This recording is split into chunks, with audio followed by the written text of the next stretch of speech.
తిరుప్పావై. 5వ పాశురం.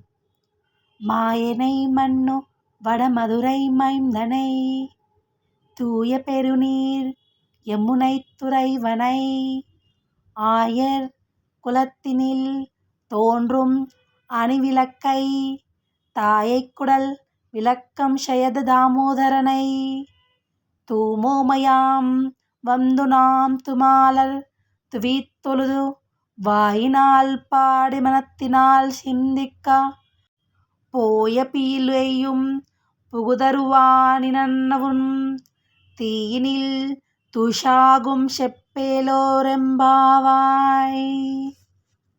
ఈ పాశం యొక్క భావం ఏమంటే, మిక్కిలి ఆశ్చర్యకరమైన గుణములను చేష్టలను కలవాడు శ్రీకృష్ణుడు. అతడు ఉత్తర మధురకు నిర్వాహకునిగా జన్మించాడు. భాగస్తంబంధము ఎడతెగనట్టి మధురకు ప్రభువే.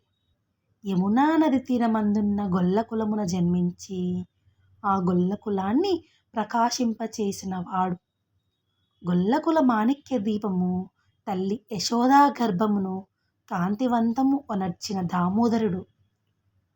వ్రతకారణముగా శ్రీకృష్ణుని చేరి మనం ఇతరములైన కోరికలేవీ కోరక పవిత్రమైన మనస్సులతో స్వామికి పూలను అర్పించి నమస్కరించి నోరారా అతని కళ్యాణ గుణములను సంకీర్తన చేసి ధ్యానించిన సంచిత పాపములను ఇక ఆగామి పాపములను తప్పించుకొనవచ్చును.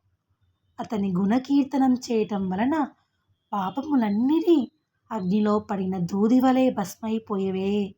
కావున స్వామి యొక్క తిరునామమును అనుసంధించుడు.